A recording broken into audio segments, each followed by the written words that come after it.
하나님의 부르심을 받아 하나님의 자녀되고 천국 백성 된 하이람 가족 여러분, 하늘의 신령한 복과 땅의 기름진 복을 받고 누리며 감사와 즐거움이 넘치는 행복한 성도 되시기를 간구하고 간구합니다. 오늘 저는 길을 여는 자가 앞서 올라가고 그런 주제로 말씀을 나누고자 합니다. 길을 여는 자는 앞에 막힌 장애물을 제거하고 대열을 인도하는 사람, 그런 뜻입니다. 본문에서는 유대가 죄악으로 인하여 심판받게 되는데 유다의 본토 회복을 이끌 지도자들을 가리킨다, 이렇게 말씀할 수 있겠습니다. 유대 본토의 회복, 그래서 주전 538년에 수룹바벨로 인도를 받아서 약 5만 명의 유대인들이 예루살렘으로 귀환을 합니다. 그래서 그런 것을 지금 미리 말씀하는 것이죠. 수룹바벨, 또 그 당시 대제사장 여호수아, 그리고 2차 인도자 에스라, 3차 인도자 느헤미야, 이런 분들을 가리킨다 말씀할 수가 있습니다. 궁극적으로는 죄악 세상에서 약속의 땅, 즉 영원한 천국으로 인도하실 예수 그리스도를 가리킨다, 이렇게 표현을 합니다. 그러면 미가 선지자는 이사야 선지자와 동시대 인물입니다. 주전 700년대에 사셨던 동시대 인물인데, 유다는 하나님의 언약을 파기한 죄로 멸망당한다. 그러나 결국에는 하나님의 은혜로 회복되고 궁극적으로는 메시아가 임하셔서 이스라엘 택한 자를 영원히 하신다, 그런 메시지를 우리에게 주시는 귀한 말씀입니다. 미가서 5장 2절 말씀 가운데 바로 베들레헴에 예수께서 탄생하신다는 것을 예언한 유명한 선지자이시고, 미가 오늘 읽은 말씀 12절로 13절은 바로 미가서의 핵심적인 내용이라 이렇게 말씀할 수 있겠습니다. 자, 길을 여는 자, 아까 말씀드린 대로 역사적으로는 수룹바벨, 에스라, 느헤미야, 이런 분이 길을 여는 자로서 백성을 이끌어서 예루살렘까지 오게 되었습니다. 아까도 말씀드린 대로 궁극적으로 죄악 세상에서 약속의 땅, 영원한 천국으로 인도하실 예수 그리스도가 길을 여는 자다 하는 말씀입니다. 예수 그리스도는 길을 여는 자이십니다. 길을 여는 자, 무슨 길을 여는가? 성경에 보면은 하나님 아버지께로 가는 길을 여셨다고 말씀하셨어요. 예수께서 이르시되 내가 곧 길이요 진리요 생명이니 나로 말미암지 않고는 아버지께로 올 자가 없느니라 말씀하셨습니다. 예수 그리스도는 하나님과 죄인 사이에 가로막힌 죄의 강을 십자가로 걸으시고 하나님께 가는 길을 열었다고 말씀하셨습니다. 예배의 2장 14절, 그는 우리의 화평이신지라 둘로 하나를 만드사 원수된 것고 중간에 막힌 담을 자기 육체로 허시고 성령 안에서 아버지께 나아감을 얻게 하려 하시니라 했습니다. 예수 그리스도는 피로써 하나님의 가는 길을 열었다고 말씀하셨습니다. 히브리서 10장 19절 20절에 보니까 그러므로 형제들아 우리가 예수의 피를 힘입어 성소에 들어갈 담력을 얻나니 그 길은 우리를 위하여 휘장 가운데로 열어놓으신 새롭고 산 길이요 휘장은 곧 그의 육체니라, 이렇게 말씀했습니다. 예수 그리스도는 십자가로서 대속의 십자가를 지심으로써 하나님께 인도하려 하시니라고 말씀하셨는데, 그리스도께서도 단번에 죄를 위하여 죽으사 의인으로서 불의한 자를 대신하셨으니 이는 우리를 하나님 앞으로 인도하려 하시니라, 이렇게 말씀하셨어요. 근데 바로 이 길을 여는 자, 곧 예수 그리스도께서 남은 자를 모으시고 자기 것으로 삼으시고 영원한 처소에 두신다고 예언을 하고 있습니다. 남은 자를 모으신다. 남은 자는 하나님과 함께 하나님의 영광을 누릴 자를 말합니다.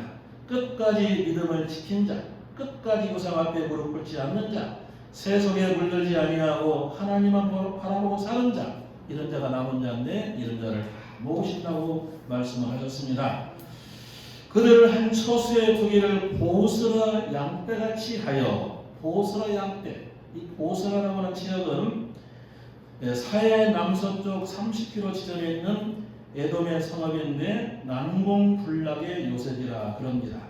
요새와 같은 울타리 안에서 보호받는 양떼를 가리킨다. 이렇게 풀이할 수가 있습니다.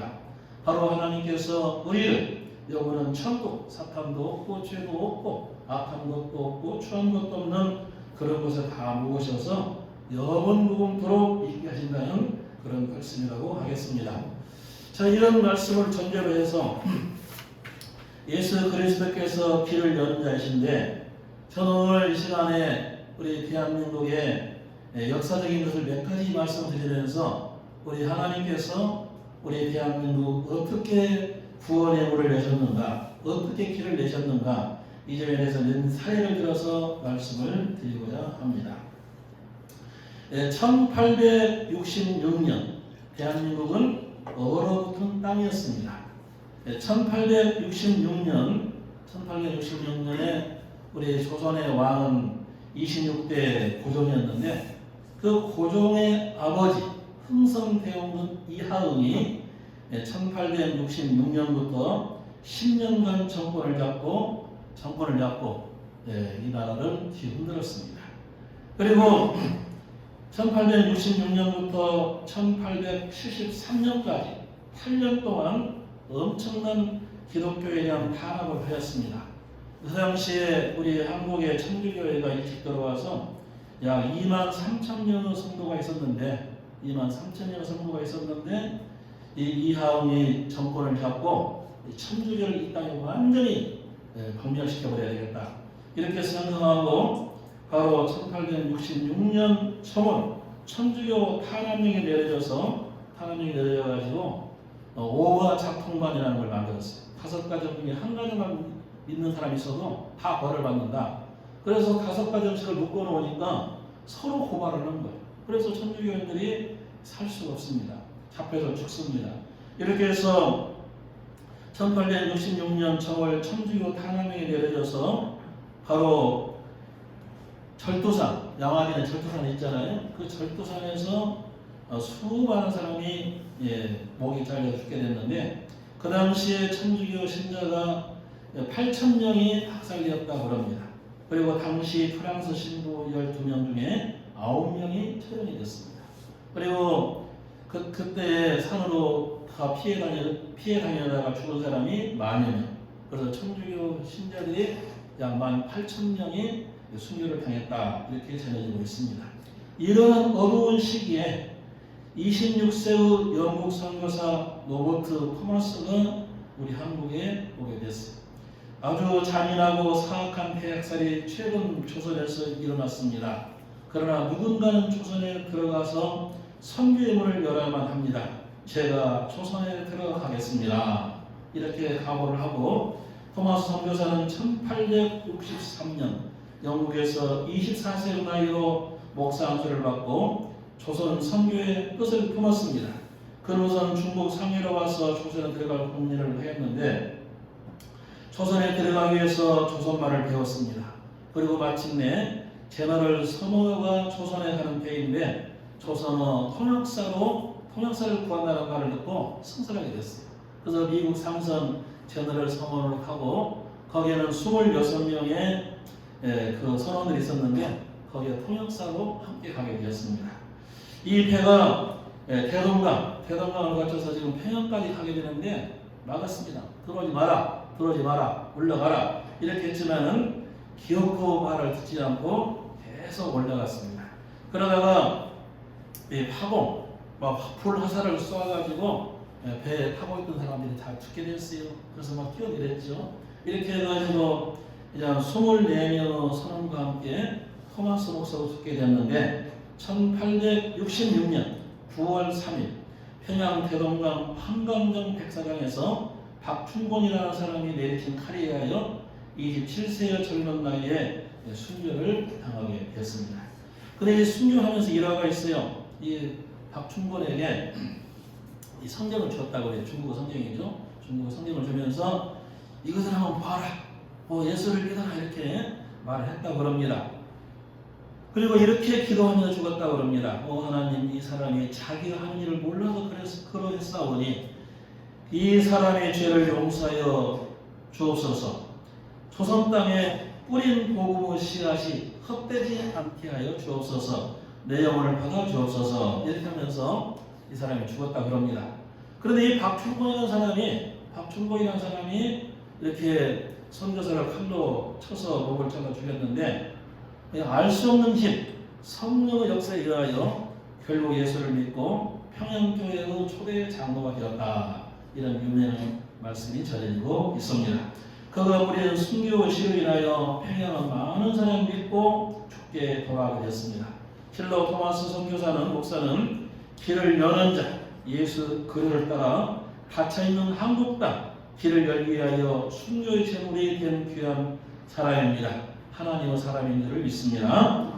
또한 여러분께서 잘 아시는 대로 이 언더우드 선교사와 감리교 아펜젤러 선교사가 이 땅에 오게 됐는데, 그분들이 어떻게 오게 됐는가?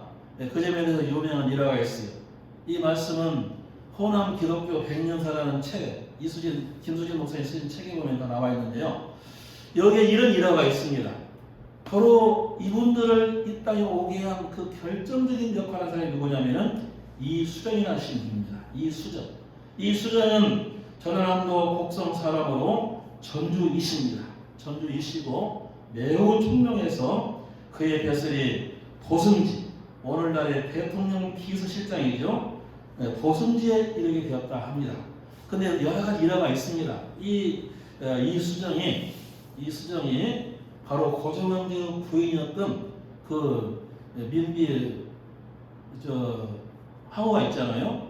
그분을 살려줬다고 그래요. 여러 가지 일화가 있는데 그 생략하고 이런 인연을 해가지고 대통령 왕의 신용을 얻어서 도승지가 됐어요. 도승지가 됐는데 그 당시에 1882년에 미국과의 수교, 일본과의 수교, 다 이게 수교가 문이 열렸습니다.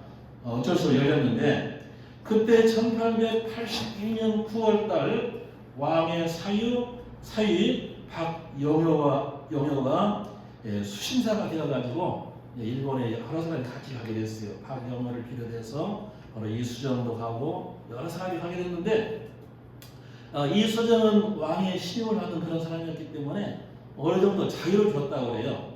그래서 1882년부터 약 4년에 걸쳐서 일본에 체류하게 됐는데, 그동안에 일본에 체류하는 동안 농학교 거두 쯔다 박사를 만나 바로 그 일본의 그 농업에 대해서 배우고 서양 문물에 대해 배우고 무엇보다도 전도를 받고 기독교인이 되었다 그럽니다. 이 쯔다 박사가 이수정이 전도해가지고 이수정이 예수를 믿게 됐어요. 기독교인이 됐어요. 이렇게 해서 1883년 4월 29일 일본인 목사 야마무라라는 목사님인데 그 목사님에게 세례를 받았어요. 세례를 받고 아주 세례를 받으면서부터 진실한 기독교인이 돼가지고 열심히 기도하면서 열심히 성경 읽고 이렇게 해서 큰 감동을 받았습니다. 이 사람이 세례 받은 후에 두 가지 큰 일을 했습니다. 두 가지 큰 일을 했는데, 이번이 일본에 건너가서 9개월 만에 일본말을 능통할 수 있는 그런 사람이 됐다고 해요. 아주 똑똑한 사람인 것 같아요. 일본말을 능통하게 하게 되고, 또 일본의 여러 내촌 감삼이라는 유명한 그 일본 학자가 있었잖아요. 기독교 학자가 있는데 그분하고도 교류하고 이렇게 해서 성경을 한국말로 번역하는 일을 했다고 합니다. 이렇게 해서 1884년 마가복음을 번역했습니다. 그리고 이 사람이 한 일 가운데 큰 일을 하나 했는데, 이것이 뭐냐면은 미국의 여러 그 공사들 이런 사람들하고 교류를 하면서 한국의 선교가 필요하다. 미국의 기독교 신문, 선교 신문에 그 미셔널이라는 그런 선교 신문에 투고해가지고 미국 교회가 한국에 선교사를 보내줘야 된다. 이렇게 강조를 했다고 합니다. 강조를 했어요. 이렇게 해서 그의 투고를 하고 이런 글을 보고 이렇게 해서 이 언더우드 목사와 아펜젤러 선교사가 자원하게 됐다고 그래요. 내가 한국에 가겠다. 그리고 이 언더우드 목사님의 그 유명한 일화가 있습니다. 언더우드 목사님의 유명한 일화가 있는데 이 언더우드 목사님은 본래 인도 선교사로 가려고 교육을 다 세웠다고 합니다. 그래서 4년제 대학을 나오고 신학교를 나오고 또 의과대학 1년 수료하고 이렇게 해가지고 인도 선교사로 가야 되겠다. 이렇게 생각하고 모든 다 그 조치를 다 했습니다. 그런데 1883년 올트만스라는 사람이 한국 선교에 대하여 반드시 빠른 시일 내에 파송해야 한다고 열번을 퍼왔습니다. 아까 이미 이수정이 보낸 그 글이 있었다고 그랬죠. 이런 여러 걸 토대로 해가지고 한국 선교가 필요하다. 한국 선교가 반드시 필요합니다. 지금 가야 합니다. 이렇게 해서 열변을 토했는데 이 언더우드 목사가 그 강연을 듣고 누군가는 가야 되겠지 이렇게 생각했대요. 누군가는 가야 되겠지. 근데 그때 성령의 음성이 들려오기를 너는 왜 못 가느냐? 너는 왜 못 가느냐? 그런 음성이 들려왔다고 그래요. 아, 저도 갈 수가 있죠. 이렇게 해서 장로의 총회 본부로 달려가 한국 선교사를 지망했다고 합니다. 그래서 1884년 7월 28일 선교사로 임명을 받았습니다. 그 당시에는 북장로교 선교사가 이렇게 있었는데요. 북장로교 선교사가 있었는데 아무튼 그 북장로교 선교사로부터 선교사 임명을 받고 중재하게 되었습니다. 그런데 아까 다시 이수정 이야기로 돌아가서 그 이수정 씨가 기독교 선교신문에 투고한 내용이 이렇습니다. 우리나라 1천만 동포는 아직까지 살아계신 하나님에 대하여 알지 못하고 이교도의 생활을 하고 있습니다. 우리나라는 불행히도 기독교의 축복을 누리지 못하고 있는 지구의 어두운 구석에 처해 있습니다. 선교사를 보내 한국 민족을 구원하여 주십시오. 기도하고 또 기도합니다. 이렇게 아까 이런 글을 이제 제가 간추려서 이야기한 얘기지만 더 긴 이야기죠. 여러 가지 이렇게 해가지고 바로 이수정에 의해서 아까 말씀드렸죠. 두 가지 한국말로 성경을 번역한 일이 었는데 그래서 요한복음이라든지 마가복음이라든지 이런 성경을 번역을 해서 다 번역은 아니고 그리고 기독교 신문에 투고해서 한국 선교가 반드시 필요합니다. 선교사를 보내주십시오. 이렇게 해서 아까 말씀드린 대로 드디어 장로교 언더우드 선교사와 감리교 아펜젤러 선교사가 한국의 구원을 여는 큰 역사를 이루게 되었습니다. 그는 그 당시 한국 개화당의 주요 인물이었던 김옥균, 박영효, 홍영식, 서재필, 서광봉 이런 분들과 교류하면서 그들에게 복음을 전하고 이렇게 해서 서재필 같은 사람도 예수님을 믿게 되었고 아주 훌륭한 일을 많이 했는데 아무튼 이 이수정은 길을 여는 자, 예수 그리스도를 진실되게 따르는 자였으며 언더우드 아펜젤러 선교사를 한국의 구원의 길이 열리게 했던 그런 훌륭하신 분이라고 할 수가 있겠습니다. 드디어 이 언더우드 목사가 1884년 12월 16일 미국 서부도시 샌프란시스코에서 기사의 몸을 싣고 1885년 1월 초 일본에 도착을 했습니다. 일본에 와서 누구를 만나느냐? 이수정을 만났습니다. 이수정을 만나서 몇 개월 동안 한국말을 배우게 됐습니다. 그리고 이수정이 번역해 놓은 마가복음을 가지고 한국에 들어왔습니다.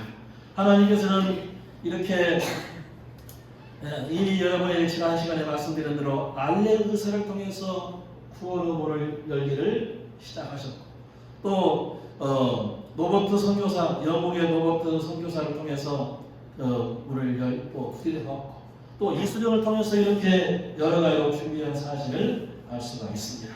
드디어 이 언더우드 목사와 아펜젤러 선교사는 1885년 4월 5일 부활절 아침에 한국 인천에 도착을 했습니다. 그래서 처음에 이 언더우드 목사께서는 선교사를 일하는 것이 아니라 선교사 가족, 공사관 공의, 공사관 가족들, 병원 그 가족들을 모아가지고 예배를 드리게 했습니다. 그리고 이 언더우드 목사는 거기에서 1년간 의료 교육을 받았기 때문에 바로 한국의 그 병원에 와서, 최종원 병원에 와서 병원 조수로, 의사 조수로, 알렌 의사죠, 조수로 일을 하게 되었습니다. 그러면서 그 직원들을 모아서 함께 예배드리게 되었고, 드디어 1887년 9월 27일 최초의 교회 세문안교회를 설립해서 14명의 신자가 함께 예배를 드리게 되었다 하는 것입니다. 참으로 이 언더도 선교사는, 언더도 목사님은 한국의 참 선한 목자와 같은 그런 존재였다 하겠습니다. 언더도 목사는 우리 한국에 와서 56세 세상을 떠날 때까지 31년 동안 한국을 위해서 모든 걸 다 바쳤습니다. 모든 걸 다 바쳤어요. 그는 한국에서 복음을 전하고 학교를 세우고 교회를 세우고, 그뿐만 아니라 한국말로 성경을 번역을 했습니다. 이 언더도 목사가 성경을 한국말로 번역해서 1910년에 바로 성경이 나왔습니다. 신약성경이 나왔습니다. 이 언더도 목사께서 하신 일을 할 수가 있으며, 뿐만 아니라 영안사전, 한영사전 그런 걸 만들어가지고 한국말을 이렇게 크게 발전시켰던 훌륭하신 분이라고 할 수가 있겠습니다. 그러나 죽음으로 미국에 안장이 됐습니다. 죽음으로 그게 유해 안장이 됐는데, 그는 죽으면서 내 유해를 바로 한국 땅에 묻어달라 이렇게 했다고 합니다. 이렇게 해서 1995년 정도에서 외국인 묘지, 서울 양화진에 가면은, 한강변 양화진에 가면은 외국인 묘지가 있어요. 그 외국인 묘지 가운데서 선교사 묘역이 있어요. 거기 이제 묘지 가면은 저는 2번 가봤는데, 뭐 선교사 묘역, 정치인들 묘역 여러 가지가 있습니다. 근데 그 선교사 묘역에 167개의 바로 선교사들 또 그 자녀들 묻혀 있습니다. 근데 거기에 바로 언더도 목사님 부인, 그리고 그 자녀들 이렇게 해서 묻혀 있습니다. 참으로 훌륭하고 귀하신 분이라고 할 수가 있겠습니다. 이제 말씀의 결론을 내리는데, 예수 그리스도께서는 길을 여시는 분입니다. 믿으시죠? 길을 여시는 분. 바로 하나님께 가는 길을 여신 분이고, 천국 가는 길을 여신 분이시고, 행복의 길을 여신 그런 분이십니다. 그리고 그분의 뜻을 따라서 많은 사람이 바로 그 일에 동참해가지고 함께 길을 여는 일을 하게 됐는데, 바로 토마스 선교사가 영국 사람으로서 이 땅에 한번 목표를 해보다가 목표에 죽게 되었고, 또 알렌 의사가 중국 선교사로 왔다가 우리 한국에 와서 길을 여는 큰 역사를 이루었고, 바로 이수정도 그가 이렇게 큰 역사를 이루어서 언더 선교사, 앞에 있는 선교사 다리를 얻는 그런 사람이었고, 또 성경을 한국말로 번역해서 그 마가복음을 가지고 언더 선교사가 우리 한국에 왔다는 유명한 일화가 있음을 알 수가 있습니다. 은둔의 나라, 갇혀있던 나라, 길을 열도록 하기 위해서 영국 토마스 선교사의 순교의 피, 전라도 이수정 성도의 순교의 피를 결코 잊을 수가 없습니다. 이수정 성도는 그런 훌륭한 일을 하다가 1866년 이 땅에 오자마자 다시 1886년 이 땅에 오자마자 이교회 보호를 섬겼다 해가지고 목표에 죽였다고 합니다. 그래서 바로 1886년 언더 선교사가 들어온 그 다음에 들어왔는데 죽임을 당하게 되고, 그리고 수많은 사람들이 이 땅에 문을 열기 위해서, 구원의 문을 열기 위해서, 길을 내기 위해서 충성하고 죽은 사람이 많은 것을 여러분께서 잘 아실 줄로 믿습니다. 서울 양화진에 묻혀있는 167, 그리고 호남신학대학 뒷동산에 있는 24분의 묘역이 있고, 전주에도 14분의 묘역이 있습니다. 너무너무 훌륭하신 분이라고 할 수가 있겠는데요. 자, 다시 한번 이제 말씀을 냈습니다. 바로 지금까지도 이렇게 길을 열어놓았는데, 아니 또 길을 가지고 가는 사람이 있습니다. 문을 닫아놓고 사는 사람이 너무나 많이 있습니다.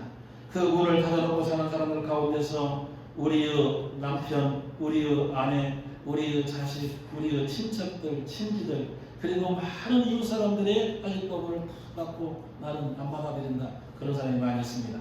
그러므로 우리 먼저 길을 여는 자를 따라가는 저희들 모두가 이제 길을 다 열렸으니 길을 여는 자, 문을 여는 자 되게 하옵소서. 이런 기도가 필요한 줄로 믿습니다. 길을 여는 자 예수를 믿게 하옵소서. 길을 여는 자 예수 그리스도를 따르게 하옵소서. 영원한 천국 안식에 이르게 하옵소서. 이런 기도가 필요한 줄로 믿습니다. 자비로우신 하나님 아버지 정말 감사합니다.